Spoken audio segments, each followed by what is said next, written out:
ಕಡ್ಲೆಕಾಯಿ time pass ಕಡ್ಲೆಕಾಯಿ ಕಡ್ಲೆಕಾಯಿ ಟೈಮ್ ಪಾಸ್. ನೀವೇನು ಹೇಳ್ತೀರಿ ಯಜಮಾನ್ರೆ? ನಾವು ಟೆಕ್ನಾಲಜಿಲಿ ಇನ್ನೂ ಯಾರೇ ಅದು ನಿಲ್ಲಿಸ್ರಿ ರೆಕಾರ್ಡ್ನ ಮಾತಾಡಕ್ಕೆ ಬಿಡಲ್ಲ. ಡಾರ್ಲಿಂಗ್ ಅಂತ ಡಾರ್ಲಿಂಗು. ಅದೇ ನಾವು ಟೆಕ್ನಾಲಜಿಲಿ ಇನ್ನೂ 20 ವರ್ಷ ಹಿಂದೆ ಇದ್ದೀವಿ. Sorry, I don't have enough space in my baggage. ಗೌತು, ಯಾರೋ ಏರ್ಪೋರ್ಟಿಗೆ ಬಂದು ತಗೊಂಡು ಹೋಗು ಅಂದ್ರೆ ತಂದ್ಬಿಡೋದಾ? ಡ್ರಗ್ಸ್ ಗಿಕ್ಸ್ ಆಗಿದ್ರೆ ಏನ್ Who should I hand over this to? ಕಡ್ಲೆಕಾಯಿ ಸರ್, ಕಡ್ಲೆಕಾಯಿ 5 ರೂಪಾಯಿ, 5 rupees ಓನ್ಲಿ. ಕಡ್ಲೆ She will call me, right? Sure, will do. ಯಾರ್ದೋ ಫೋನ್ ಬಂತಂತೆ, ಇವನ್ ಎತ್ಕೊಂಡು ಹೊರಟ. ಎಷ್ಟು ಹೊಟ್ಟೆ ಉರ್ಸ್ತೀಯೋ ಗೌತು ನೀನು. ಅಷ್ಟೊಂದು ಗುಟ್ಟು ಅಂದ್ರೆ ನನ್ನ ಹತ್ರ ಯಾಕೆ ಹೇಳ್ದೆ? ಸರ್, ಸುಂಕದಕಟ್ಟೆ ಸ್ಟಾಪ್ ಬಂತಾ? ಓ, ಎತ್ತರ ಆಗೋಯ್ತಾ? ನೆಕ್ಸ್ಟ್ ಸ್ಟಾಪೇ ರೀ ಸುಂಕದಕಟ್ಟೆ. ಇದು ಬೆಂಗಳೂರು ಪಕ್ಕ ಇರೋ ಸುಂಕದಕಟ್ಟೆ ಅಲ್ಲ ರೀ, ಹಳಿಯಾಳ ಪಕ್ಕ ಇರೋ ಸುಂಕದಕಟ್ಟೆ. ಹಳ್ಳಿ, ಸಿಟಿ ಅಲ್ಲ, ಹಳ್ಳಿ. ಯಾವರು? ಬೆಂಗಳೂರಾ? ಹಳಿಯಾಳ ಸುಂಕದ ಕಟ್ಟೆ ಯಾರ್ರೀ? ಈ ಪೇಟೆ ಹುಡುಗ ಮುಂದೆ ಬನ್ರಿ. ಹಳ್ಳಿ ಸುತ್ತ ಹುಚ್ಚು ಯಜಮಾನ್ರೆ. ಇವನು ಅದೇ ಹುಚ್ಚಿಂದ ಬಂದಿರ್ತಾನೆ. ನಾನು ಅಗ್ರಿಕಲ್ಚರ್ ಡಿಪಾರ್ಟ್ಮೆಂಟಲ್ಲಿ ಸೀನಿಯರ್ ಸೈಂಟಿಸ್ಟ್ ಆಗಿದ್ದಾಗ ಸ್ವಿಟ್ಜರ್ಲೆಂಡ್ ಪಕ್ಕದಲ್ಲಿ ಒಂದು ಹಳ್ಳಿಗೆ ಹೋಗಿದ್ದೆ. ಏನು ಕ್ಲೀನ್ ಅಂತಿರೋ ಯಜಮಾನ್ರೆ ಹಳ್ಳಿ, ಅಷ್ಟು ಕ್ಲೀನು. ಇನ್ನು ಹುಡುಗರು ಏನು ಯಜಮಾನ್ರೆ, ಕಟ್ಟಾಗಿ ಬಿಟ್ಕೊಂಡು ಜೀನ್ಸ್ ಪ್ಯಾಂಟ್ ಹಾಕೊಂಡು ಸುಮ್ಮನೆ ಸುಸ್ತಾವಿ, ಏನು ಕೆಲಸ ಮಾಡಲ್ಲ. तो क्या तो भी बोल फयाज, ये रिटायर्ड ऑफिसर का हाथ में नहीं मिलना, सिर खा जाती. मैसूर में मेरे बीबी का मामू रिटायर्ड जज मालूम, आदमी उनका घर को जाने डरती. ಅರ್ಥ ಆಗಲ್ಲ ಅವರಿಗೆ, ಇನ್ನೊಬ್ರಿಗೆ ಏನು ಹೇಳಬೇಕು ಅಂತ. ಓ, ಒಳ್ಳೇದಾಯ್ತು ಬಿಡಿ, ನಿಮ್ಮ ಸ್ಟಾಪ್ ಬಂತು. ಇಲ್ಲಂದ್ರೆ ಆ ಮನುಷ್ಯ ತಲೆ ತಿಂದ್ಬಿಡ್ತಿದ್ದ. ನೀವು ಬಚಾವಾದ್ರಿ, ಸಿಕ್ಕಾಕೊಂಡ್ಬಿಡ್ತಿದ್ರಿ. ನಾವು ಹಾಗಲ್ಲ, ಹುಷಾರಾಗ್ಬಿಡ್ತೀವಿ, ಸಿಕ್ಕಾಕೊಳ್ಳಲ್ಲ. ಸುಂಕದ ಕಟ್ಟೆ ಇಳ್ಕೊಳ್ರಿ, ಜಲ್ದಿ ಜಲ್ದಿ. ಅದೇನ್ರಿ ಕಡ್ಲೆಕಾಯಿ ತಿಂತೀನಿ ಅಷ್ಟೆಲ್ಲ ಬಸ್ನ ಗಲೀಜ್ ಮಾಡ್ತಾವ್ರೆ, ಹೇಳ್ರಿ ಸ್ವಲ್ಪ. ಸಕ್ಕರೆದು ಕಾಯಿಲೆಗೆ ಇರ್ಬೇಕು ನೋಡಿ.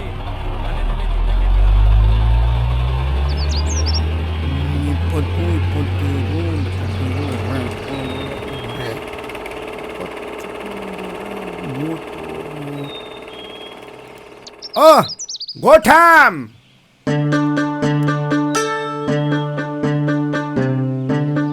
ಗೋಠಾಮ್ ಅಂದ್ರೆ ನೀವೇ ತಾನೇ?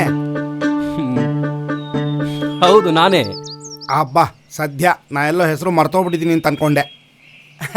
ನಾನೇ ಫೋನ್ ಮಾಡಿದ್ದು ನಿಮಗೆ, ರಂಗಸ್ವಾಮಿ ಅಂತ. ಪುಂಗಿರಂಗ, ಏಯ್ ಯಾವನವನು, ಸುಮ್ನಿರ. ಇಲ್ಲಿ ನೆಟ್ವರ್ಕ್ ಇಲ್ವಾ? ಇಲ್ಲಿ ಬೇರೆ ಯಾವ ಮೊಬೈಲ್ ಫೋನ್ಗೂ ರೇಂಜ್ ಸಿಗಲ್ಲ, ನಂದೊಬ್ಬಂದೇ ಸಿಗೋದು. ತಡೀರಿ, ತಗೊಳ್ಳಿ, ಇದ್ರಲ್ಲೇ ಮಾಡಿ. ಅಮ್ಮನಿಗ ಕರೆನ್ಸಿ ಕಡಿಮೆ ಇದೆ, ಸ್ವಲ್ಪ ನೋಡ್ಕೊಂಡು ಉಪಯೋಗಿಸಿ. ಏನ್ ಕೇಳಿಸ್ತಾ ಇಲ್ಲ? ಕೇಳ್ಸತ್ತೆ ಕೇಳ್ಸತ್ತೆ, ಮಾತಾಡಿ. ಹೀಗೆಲ್ಲ ಇಟ್ಕೊಳ್ಳೋದು, ಹೀಗೆ. ಅಮ್ಮನ ಮಡಿಲಿನ ಸುಖವಾದ ಸಿಹಿ ನಿದ್ದೆ, ಮಮತೆಯ ಪರಿಧಿಯ ಒಳಗಡೆ ನಾನಿದ್ದೆ. ನಿನ್ನ ಅರಿಯಲು ನಾ ಬಂದೆ ಎಚ್ಚೆತ್ತು.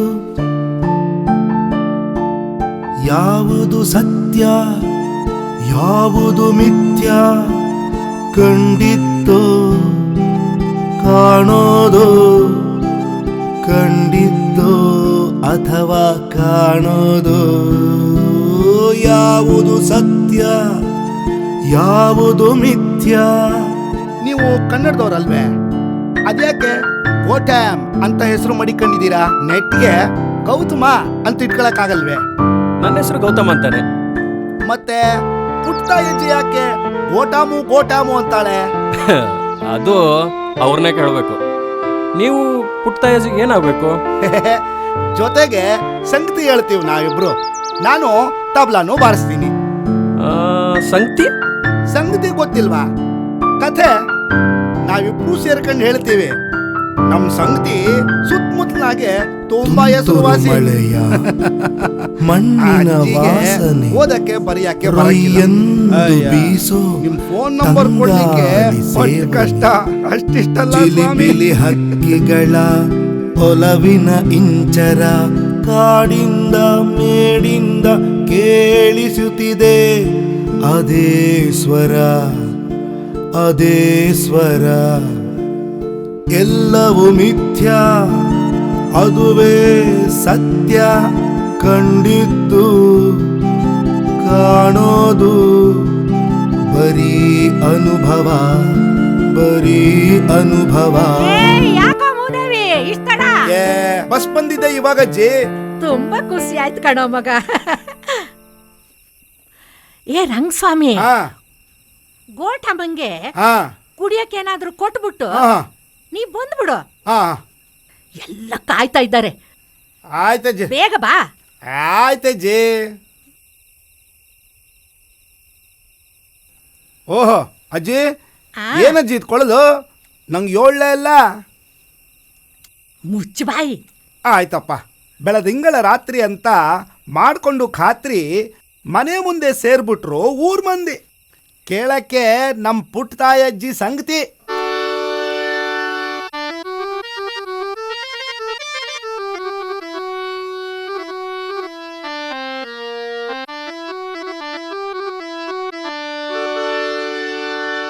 ಒಂಬತ್ತಕ್ಕಾದ ಲಗ್ನ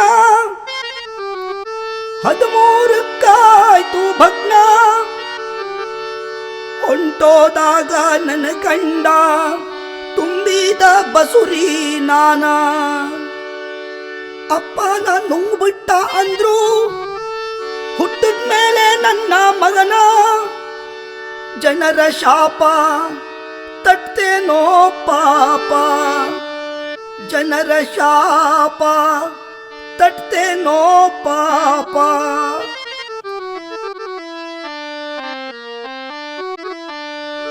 6 ತಿಂಗಳಿಗೆ ಸುಟ್ಬಿಡ್ತು ಅವನ್ನ ಜ್ವರದ ತಾಪ.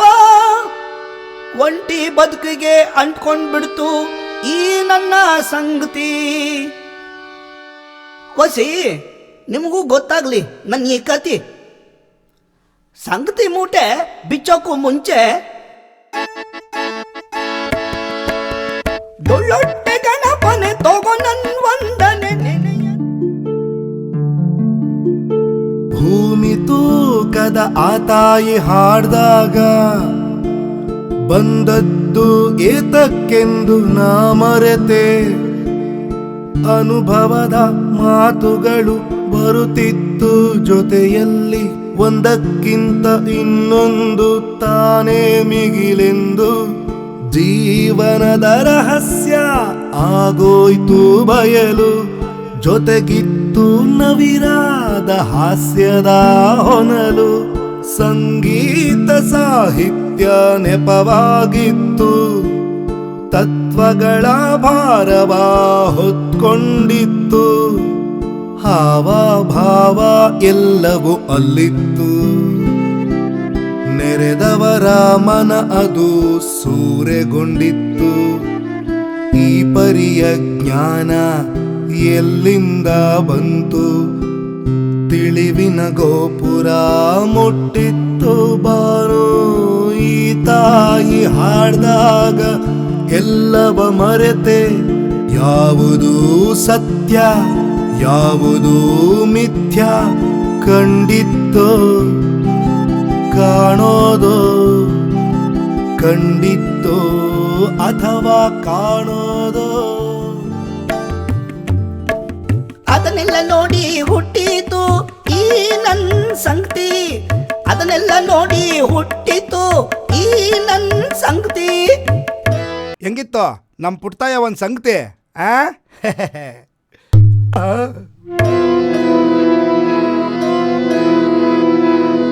She came from Providence, one in Rhode Island. ತಂಪಾದ ಗಾಳಿ ಮುಖವನ್ನು ಸುಟ್ಟಿತು, ಬೆಳದಿಂಗಳ ರಾತ್ರಿ ಅಮಾವಾಸ್ಯೆ ಆಗೋಯ್ತು. ತಿಳಿಯಾದ ಮನಕ್ಕೆ ಕಾರ್ಮೋಡ ಕವಿಯಿತು, ತಿಳಿಯಾದ ಮನಕ್ಕೆ ಕಾರ್ಮೋಡ ಕವಿಯಿತು. ಯಾವುದು ಸತ್ಯ ಯಾವುದು ಮಿಥ್ಯ ಸೋಜಿಗದ ಅರಿವು ನನಗಿತ್ತು ಮೊದಲೇ. ಕಂಡದ್ದು ಮಾತ್ರ ಮೀರಿತ್ತು ಎಲ್ಲೇ, ಉಸಿರಾಟ ಮರೆತು ನಾ ಕುಳಿತಿದ್ದರೆ ಕೇಳಿಸುತ್ತಿದೆ ನನಗೆ ಅದೇ ಕರೆ, ಕೇಳಿಸುತ್ತಿದೆ ನನಗೆ ಅದೇ ಕರೆ. ಎಲ್ಲವೂ ಮಿಥ್ಯ ಅದುವೇ ಸತ್ಯ, ಕಂಡಿದ್ದು ಕಾಣೋದು ಬರೀ ಅನುಭವ, ಬರೀ ಅನುಭವ. Well, I am right. It's my life.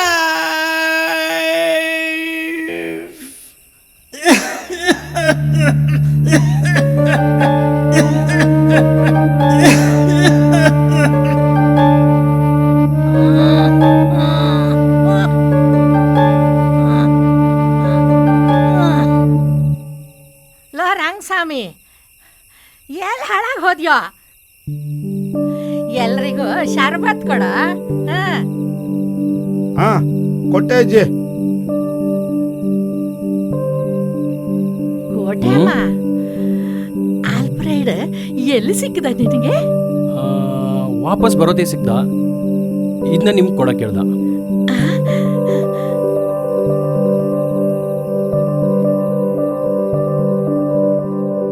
ಅಜ್ಜಿ, ಇದು ಆಲ್ಫ್ರೆಡ್ ಮೊದಲ ಗಿಟಾರ್ ಅಂತೆ. ಇದು ಅವನ ಗಿಫ್ಟ್ ಅಂತೆ ನಿಮಗೆ.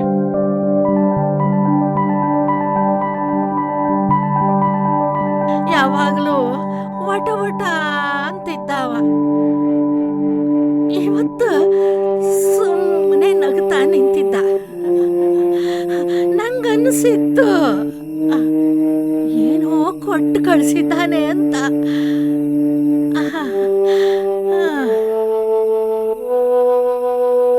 ಈಗ ಇದನ್ನ ಆಲ್ಫ್ರೆಡಿಗೆ ಕೊಡು. ಇವತ್ತಿನ ಸಂಗತಿ ಇದರಲ್ಲಿದೆ. ಅವನಿಗೆ ನೋಡಕ್ ಹೇಳು. ಆಯ್ತಜ್ಜಿ, ಹೇಳ್ತೀನಿ. ಆ ಹೆಣ್ಣು ಮಗು ವಿಡಿಯೋ ಮಾಡಿತ್ತಲ್ಲ, ಅದೇ ಇದು.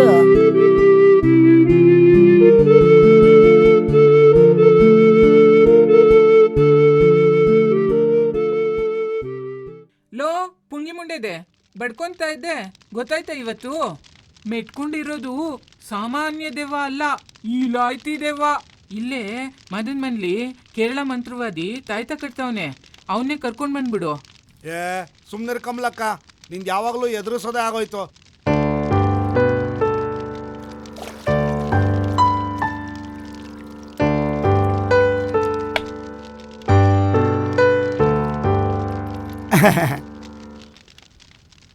ಈ ಆಲ್ಫ್ರೈಡು ಯಾವ ಊರ್ನವನು? ಅಮೇರಿಕದವನು. ಅಮೇರಿಕದವನು? ಅಮೇರಿಕದವನು? ನಮ್ಮಜ್ಜಿಗೆ ಅಮೇರಿಕ ದೋಸ್ತಿನ? ನಮ್ಮಜ್ಜಿ ಪಕ್ಕದ 4 ಹಳ್ಳಿ ಬಿಟ್ರೆ ಬೇರೆ ಎಲ್ಲೂ ಕಾಲಿಟ್ಟಿಲ್ಲ. ಅದೆಲ್ಲಿಂದ ಸಿಗ್ದ ಇವನು ಈ ಅಜ್ಜಿಗೆ? ಅದು ನನಗ್ ತಿಳಿದೆ. ನನ್ಗೇನ್ ಗೊತ್ತು? ಹ? ಈಗ ಎಲ್ಲಿದಾನವನು? ಅಮೇರಿಕದಲ್ಲಿ ಮತ್ತೆ ಇರ್ತಾನೆ. ಮತ್ತೆ ಅಜ್ಜಿಗೆ ಹೆಂಗ್ ಸಿಕ್ದ ಇವತ್ತವನು? ದೇವ್ರೇ, ಕಮಲಕ್ಕ ಹೇಳಿದ್ದೆ ನಿಜವಾಯ್ತಲ್ಲಪ್ಪ. ಅದನ್ನೆಲ್ಲ ಕಟ್ಕೊಂಡು ನಿನ್ಗೇನಾಗ್ಬೇಕಾಗಿದ್ಯೋ? ಚೀಪಟ್ನ ತರಕ್ ಹೇಳಿದ್ರೆ ಬೀಡಿ ಪಟ್ನ ತಂದಿಯಲ್ವಾ? ನಾನೇನ್ ಕೇಳಲಿಲ್ಲಪ್ಪ. ರಂಗಸ್ವಾಮಿ, ಗೋಠಮ್ಗೆ ಚಾಪೆ ಹಾಕಿಬಿಟ್ಟು ಮನೆಗೆ ಹೋಗ್ಬಿಡು. ಅವನು ನಾಳೆ ಬೆಳಿಗ್ಗೆ ಬೇಗ ಹೋಗ್ಬೇಕಂತೆ. ನೀನ್ ಏನನ್ನೆಲ್ಲ ಕೇಳಿ ಅವನು ಮೆದುಳಿಗೆ ಕೈ ಹಾಕ್ಬೇಡ, ಗೊತ್ತಾಯ್ತಾ? ಗೋಟಾಮ್ ಅಂತೆ. ಗೋಟಾಮ್ ಅಲ್ಲಜ್ಜಿ, ಗೌತಮ್ಮು. ಗೋಟಾಮ್ ಅಂತೆ, ಗೋಟಾಮು.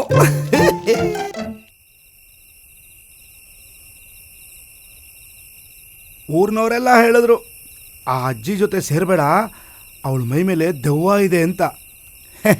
ನನ್ನ ಮನ್ಸು ಕೇಳಲಿಲ್ಲ. ದೆವ್ವನೋ ಪವ್ವನೋ, ಅವಳನ್ನ ನಾನು ಬಿಟ್ಟಿರೋದಿಲ್ಲ.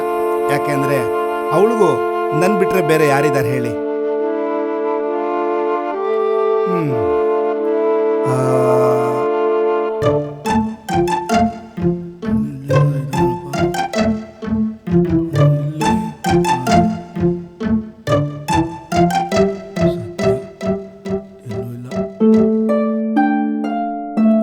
ಆದರೂ ಈ ಅಜ್ಜಿ ಹತ್ರ ಬಹಳ ಹುಷಾರಾಗಿರ್ಬೇಕು. ಭಾಳ ಹುಷಾರಾಗಿ ನೋಡ್ಕೊಂಡು ಮಾತಾಡಬೇಕು. ಇಲ್ಲಾಂದರೆ ನಮ್ಮೇಲೆ ಸಂಗತಿ ಕಟ್ಟಿ ಹೇಳ್ಬಿಡ್ತಾಳೆ. ಹಿಂಗೆ ಒಂದು ಕಿತ್ತ ಏನಾಯ್ತು ಗೊತ್ತಾ, ನನಗೂ ನನ್ನ ಅಟ್ಟೆಯೊಳಗೂ ಜಗಳ ಆಗ್ಬಿಡ್ತು. ಅಟ್ಟೆಯವಳಂದ್ರೆ? ಹೆಂಡ್ರು. ನಮ್ಮ ಕಡೆ ಹಟ್ಟಿಯವಳು ಅಂತಾರೆ. ಓ, ನನ್ನ ಹಟ್ಟಿಯ ಒಳಗೆ ಹಳೆ ಮನೆ ಕೆಡವಿ ಹೊಸ ಮನೆ ಕಟ್ಟಬೇಕು ಅಂತ ನನ್ನ ತಾವು ಜಗಳ. ಇದನ್ನ ನಾನು ಅಪ್ಪಿ ತಪ್ಪಿ ಮುದುಕಿ ತಾವು ಹೇಳ್ಬಿಟ್ನಪ್ಪ. ತಗಳಪ್ಪ, ಆ ಅಜ್ಜಿ ಬಾಯಿಂದ ಎಲ್ಲಿಂದ ಬಂತೋ ಸಂಗತಿ. ಇವನ ಅಟ್ಟಿಯೊಳಗೆ ಕಟ್ಟಬೇಕಂತೆ ಅಟ್ಟದ ಮೇಲಟ್ಟ, ಅಟ್ಟದ ಮೇಲಟ್ಟ. ಈ ಬಿಕನಾಸಿ ಕೈಯಲ್ಲೇನಿದೆ ಚಟ್ಟ, ದಿನವಿಡೀ ತಲೆ ಕೆರ್ಕೊಂಡು ಬಿಡಿ ಸುಟ್ಟ ಸುಟ್ಟ, ಮೋರಿ ಒಳಗೆ ಬಿದ್ಕೊಂಡ ಎಂಡ ಇಳಿಸಿ ಕಂಠದ ಮಟ್ಟ.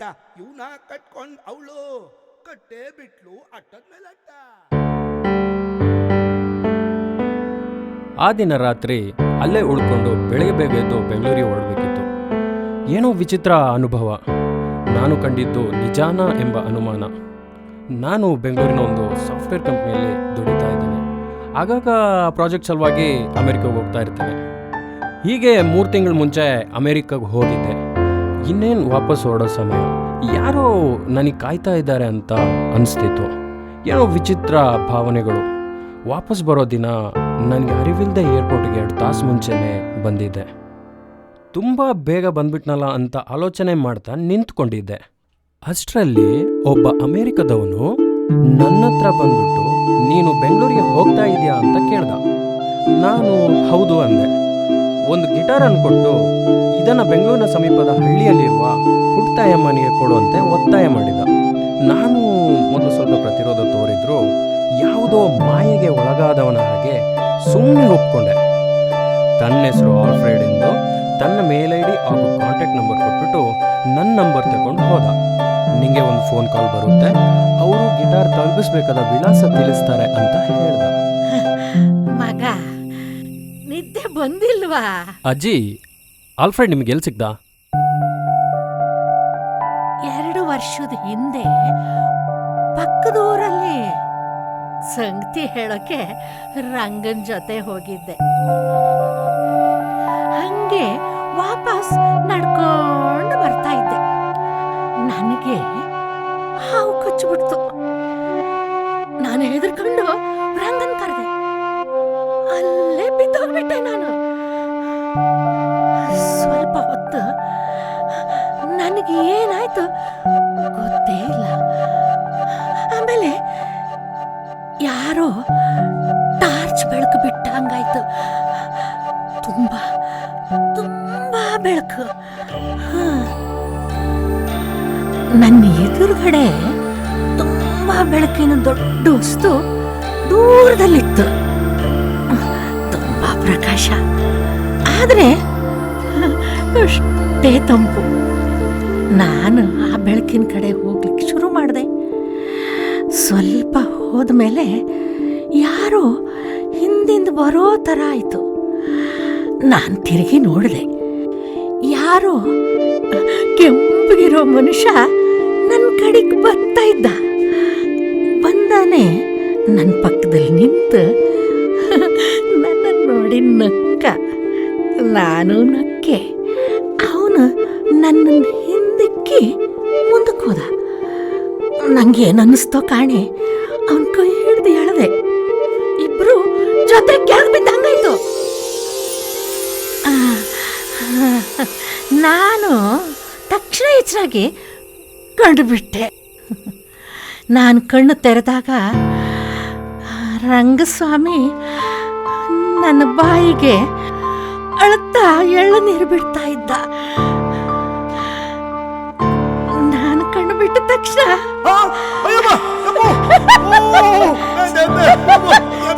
ಅವಳು ಎದ್ದು ಬಿಟ್ಟ ಹೆದ್ರಿ ಎಲ್ಲ ಎದ್ದು ಹಾಕಿಬಿಟ್ಟು ಓಡ್ ಹೋಗ್ಬಿಟ್ಟ.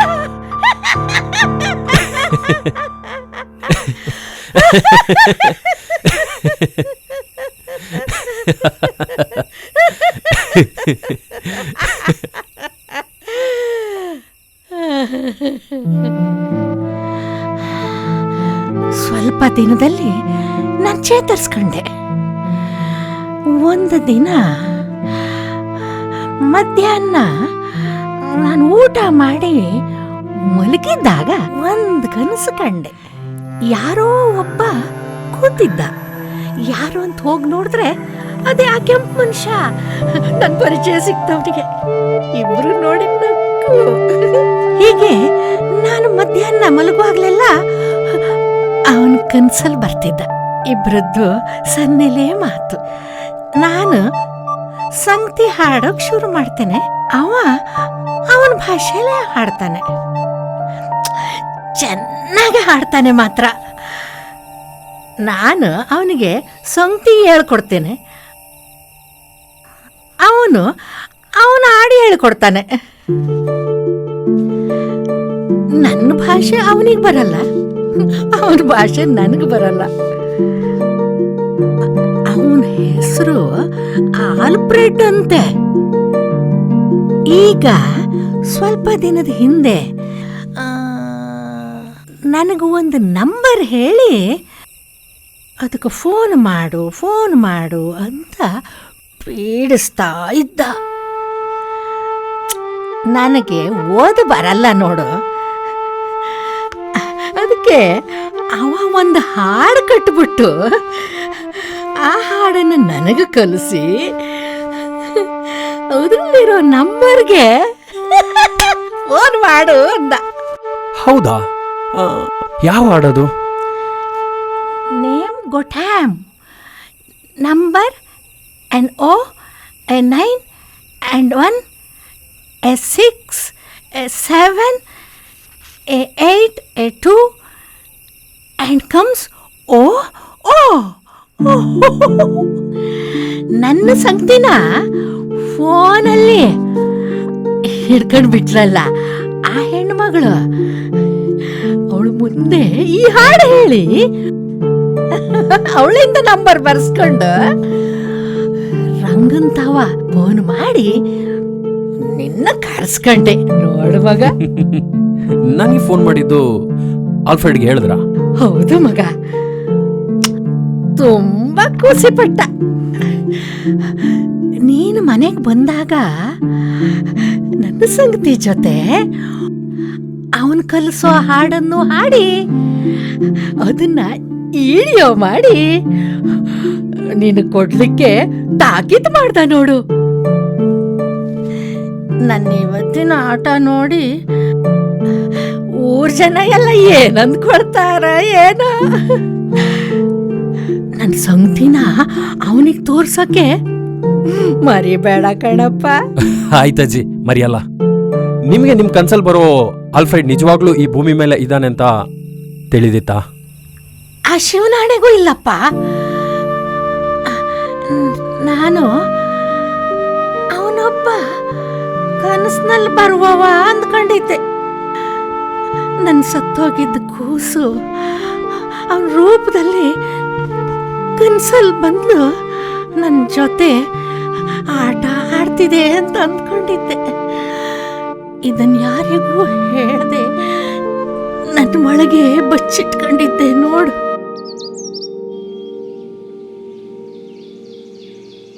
ಭೂಮಿಯಾಳವ ಅಳೆಯಲು ಬಂದವ, ಬಾನಿನೆತ್ತರ ಹತ್ತಲು ಹೊರಟವ, ಮುಂಜಾನೆ ಮಂಜು ಎರಡು ಬುತ್ತಿ ಇವೆ. ಇದು ನಿನಗೆ. ಪ್ರೀತಿ ಇದು ಆಲ್ಫ್ರೆಡಿಗೂ. ಹೆಚ್ಚಾಯ್ತು ನೀನ್ ಇನ್ನೊಂದ್ಸಲ ಬರುವಾಗ ಆಲ್ಫ್ರೆಡ್ ಕರ್ಕೊಂಡ್ ಬಾ. ಹೆಚ್ಚಾಯ್ತು. ಯಾವುದು ಸತ್ಯ ಯಾವುದು ಮಿಥ್ಯ, ಯಾವುದು ಸತ್ಯ ಯಾವುದು ಅಜಯ್ ಬಾಯ್.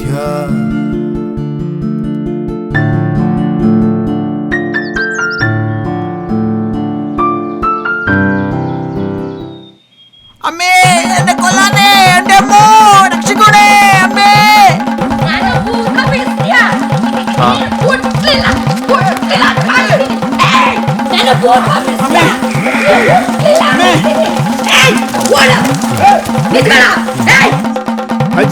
ಅಜ್ಜಿ ಕಮಲಕ್ಕ ಹೇಳ್ದಂಗೆ ಈ ಕೇರಳ ಮಂತ್ರವಾದಿನ ಕರ್ಸಿದ್ದೆ ತಪ್ಪಾಕೋಯ್ತಲ್ಲಪ್ಪ. ಸುಮ್ನೆ ಯಾಕಾದ್ರೂ ಕರ್ಸಿದ್ನೋ ಅಯ್ಯಪ್ಪ. ರಂಗನಿಂದ ಫೋನ್ ಬಂದ ವಿಷಯನ ನಾನು ಆಲ್ಫ್ರೆಡ್ಗೆ ತಿಳಿಸ್ದೆ. ನನಗೇನೂ ಅರ್ಥ ಆಗ್ತಾ ಇರಲಿಲ್ಲ. ಆಲ್ಫ್ರೆಡ್ಗೆ ಕಾಲ್ ಮಾಡಿ ಕೇಳಿದೆ. ಅವನ ಕತೆ ಕೇಳಿ ನನಗೆ ತುಂಬ ಶಾಕ್ ಆಯಿತು. ಆಲ್ಫ್ರೆಡ್ ಒಬ್ಬ ಒಳ್ಳೆ ಹಾಡುಗಾರ. ಹೋಟೆಲ್ಗಳಲ್ಲಿ ಹಾಡುತ್ತಿದ್ದ. ಲೈಫಲ್ಲಿ ತುಂಬ ಕಷ್ಟಪಡ್ತಾ ಇದ್ದ. ಅವನು ಯಾವುದೂ ಅವನು ತಿಳ್ಕೊಂಡಿದ್ದ ಥರ ಆಗ್ತಾ ಇರಲಿಲ್ಲ. ಅವನ ಕಷ್ಟಗಳು ದಿನೇ ದಿನೇ ಜಾಸ್ತಿ ಆಗ್ತಾ ಇತ್ತು. ಸುಮಾರು 2 ವರ್ಷಗಳ ಹಿಂದೆ ಜೀವನದಲ್ಲಿ ಜಿಗುಪ್ಸೆ ಬಂದು ವಿಷ ಕುಡಿದು ಆತ್ಮಹತ್ಯೆಗೆ ಪ್ರಯತ್ನಿಸಿದ. ವಿಷ ಕುಡಿದ ಆತನಿಗೆ ಸ್ವಲ್ಪ ಹೊತ್ತಿನ ನಂತರ ದೂರದಲ್ಲಿ ಯಾವುದೋ ಒಂದು ದಿವ್ಯವಾದ ಪ್ರಕಾಶಮಾನವಾದ ಬೆಳಕು ಕಾಣಿಸಿತು. ಅವನು ಆ ಬೆಳಕಿನ ಕಡೆ ನಡೆಯಲಾರಂಭಿಸಿದ. ಅವನಿಗೆ ಆಗ ಅಲ್ಲಿ ಪುಟ್ಟತಾಯಾಜಿ ನಿಂತಿರುವುದು ಕಾಣಿಸುತ್ತದೆ. ಅವನು ಅಜ್ಜಿ ಹತ್ರ ಹೋಗಿ ನಿಂತು ಅಜ್ಜಿಯ ನೋಡಿ ನಗ್ತಾನೆ. ಅಜ್ಜಿಯೂ ನಗ್ತಾಳೆ. ನಗುತ್ತಾ ಮುಂದಕ್ಕೆ ಹೋಗುವಾಗ ಅಜ್ಜಿ ಅವನ ಕೈ ಹಿಡಿದು ಹಿಂದಕ್ಕೆ ಎಳೆಯುತ್ತಾಳೆ. ಇಬ್ರು ಕೂಡ ಕೆಳಗೆ ಬೀಳ್ತಾರೆ. ಅವನ್ ಕಣ್ ತೆರೆದಾಗ ಅವನ ಶವ ಸಂಸ್ಕಾರಕ್ಕೆ ತಯಾರಿ ಮಾಡ್ತಾ ಇದ್ರಂತೆ. ನಂತರದ ದಿನಗಳಲ್ಲಿ ಅವನು ರಾತ್ರಿ ಮಲಗಿದಾಗ ಅಜ್ಜಿ ಅವನ ಕನಸಲ್ಲಿ ಬಂದು ಸನ್ನೆಯಲ್ಲಿ ಮಾತನಾಡಲು ಶುರು ಮಾಡ್ತಾಳೆ. ಇಬ್ರು ಹಾಡುವವರೇ ಆದ್ರಿಂದ ಸಂಗೀತನೇ ಅವರ ಭಾಷೆ ಆಯಿತು. ತಮ್ಮ ತಮ್ಮ ಶೈಲಿಯ ಹಾಡನ್ನು ಒಬ್ಬರಿಗೊಬ್ರು ಕಲಿಸ್ತಾ ಇದ್ರು. ಆಲ್ಫ್ರೆಡ್ ತನ್ನ ಜೀವನವನ್ನ ಪ್ರೀತಿಸಲಾರಂಭಿಸಿದ. ಈಗ ಅವನದೇ ಆದ ತಂಡ ಕಟ್ಕೊಂಡು ಕಾರ್ಯಕ್ರಮಗಳನ್ನ ಕೊಡ್ತಾ ಇದ್ದಾನೆ. ಅವನು ಜೀವನದಲ್ಲಿ ಬದಲಾವಣೆ ಕಂಡ. ಅವನಿಗೆ ಅಜ್ಜಿ ನಿಜವಾಗಿಯೂ ಭೂಮಿ ಮೇಲೆ ಇದ್ದಾಳೆ ಎಂಬ ನಂಬಿಕೆ. ಹರಸಾಹಸಪಟ್ಟು ಅಜ್ಜಿಯ ಊರು ಬೆಂಗಳೂರು ಪಕ್ಕ ಹಳ್ಳಿ ಎಂದು ಅಜ್ಜಿಯಿಂದಲೇ ತಿಳ್ಕೊಂಡ. ತನ್ನ ಪ್ರೀತಿಯ ಗಿಟಾರನ್ನ ಅಜ್ಜಿಗೆ ಗಿಫ್ಟ್ ಕೊಡಬೇಕು ಅಂತ ಏರ್ಪೋರ್ಟಲ್ಲಿ ಬೆಂಗಳೂರಿಗೆ ಹೋಗೋವ್ರನ್ನ ಹುಡುಕ್ತಾ ಇದ್ದ. ಅಲ್ಲಿ ಅವನಿಗೆ ನಾನು ಸಿಕ್ಕಿ ನನ್ನ ಮೂಲಕ ಅಜ್ಜಿಗೆ ಗಿಟಾರನ್ನ ತಲುಪಿಸ್ದ. ಅವನಿಗೆ ಅಜ್ಜಿ ನಿಜವಾಗಿಯೂ ಇದ್ದಾಳೆ ಅನ್ನೋ ನಂಬಿಕೆ ಹೇಗಿತ್ತೋ ಹಾಗೆ ಸಂಶಯವು ಕಾಡ್ತಿತ್ತು. ನಾನು ಯಾವಾಗ ಅವನಿಗೆ ಅಜ್ಜಿ ಕಡೆಯಿಂದ ಫೋನ್ ಕಾಲ್ ಬಂತು ಅಂತ ತಿಳಿಸಿದ್ನೋ ಚಿಕ್ಕ ಮಕ್ಕಳ ಥರ ಫೋನಲ್ಲಿ ಕುಣ್ದಾಡ್ಬಿಟ್ಟ. ಈ ಇಬ್ಬರ ಅನುಭವ ಕೇಳಿದ ನನಗೆ ಅಜ್ಜಿಗೆ ಹಾವು ಕಚ್ಚಿದ್ದು, ಆಲ್ಫ್ರೆಡ್ ವಿಷ ತಗೊಂಡಿದ್ದು ಒಂದೇ ಸಮಯದಲ್ಲಿ ಅಂತ ಖಾತ್ರಿ ಆಯಿತು. ನಂತರ ಇವರಿಬ್ಬರಿಗೆ ಒಂದೇ ತರಹದ ಅನುಭವವೂ ಆಯಿತು.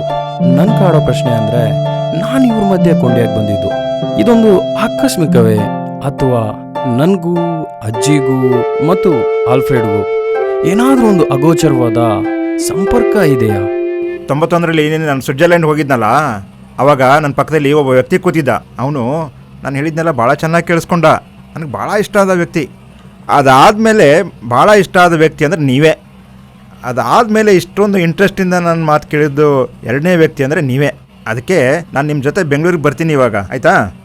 ಆಮೇಲೆ ವಾಪಸ್ ಬರುವಾಗ ಯಾವ್ದಾದ್ರು ಗಾಡಿ ಹಿಡ್ಕೊಂಬಂದ್ರೆ ಆಯಿತು. ಕೂತ್ಕೊಳ್ಳಿ ಹೇಳ್ತೀನಿ, ಒಂದು ನಿಮಿಷ ಹೇಳ್ತೀನಿ ಕೇಳ್ಕೊಳ್ಳಿ. ನ್ಯಾಷನಲ್ ಫುಡ್ ಕಾನ್ಫರೆನ್ಸ್ಗೆ 1984ರಲ್ಲಿ ಹೋಗ್ತಾ ಇದ್ದೆ. ಅಲ್ಲೆಲ್ಲ ಹೋಗುವಾಗ ನನಗೆ ಎಲ್ಲ ದೇಶದವರು ಏನು ನಾಲೆಜ್ ಇಟ್ಕೊಂಡಿದ್ದೀರಾ ಸಾರ್ ಅಂತ ಇದ್ರು. ಎಲ್ಲಿ ಕರ್ನಾಟಕದ ಒಂದು ಹಳ್ಳಿಯಲ್ಲಿ ಜನಪದ ಹೇಳೋ ಪುಟ್ಟತಾಯಿ ಅಜ್ಜಿ, ಎಲ್ಲಿ ಅಮೆರಿಕದಲ್ಲಿರುವ ಹಾಡುಗಾರ ಆಲ್ಫ್ರೆಡ್, ಇವರಿಬ್ರು ಸಾವಿನ ಅಂಚಿನಲ್ಲಿರುವಾಗ ಭೇಟಿಯಾದ್ರು ಅಂದ್ರೆ ಬಹುಶಃ ಈ ದೇಶ, ಬಣ್ಣ ಮುಂತಾದ ವಿಂಗಡಣೆಗಳು ಮನುಷ್ಯ ಬದುಕಿರುವಾಗ ಮಾತ್ರ ಅಂತ ಅನಿಸ್ತದೆ. ಉತ್ತರದಾಸೆಗೆ ಇಲ್ಲಿಗೆ ಬಂದೆನ, ಉತ್ತರ ಇನ್ನೆಲ್ಲಿ ಪ್ರಶ್ನೆಯೇ ಮುಗಿದಿಲ್ಲ. ಉತ್ತರದಾಸೆಗೆ ಇಲ್ಲಿಗೆ ಬಂದೆನ, ಉತ್ತರ ಇನ್ನೆಲ್ಲಿ ಪ್ರಶ್ನೆಯೇ ಮುಗಿದಿಲ್ಲ. ಅಮ್ಮನ ಮಡಿಲಿನ ಸುಖವಾದ ಸಿಹಿ ನಿದ್ದೆ, ಮಮತೆಯ ಪರಿಧಿಯ ಒಳಗಡೆ ನಾನಿದ್ದೆ. ಅಮ್ಮನ ಮಡಿಲಿನ ಸುಖವಾದ ಸಿಹಿ ನಿದ್ದೆ, ಮಮತೆಯ ಪರಿಧಿಯ ಒಳಗಡೆ ನಾನಿದ್ದೆ.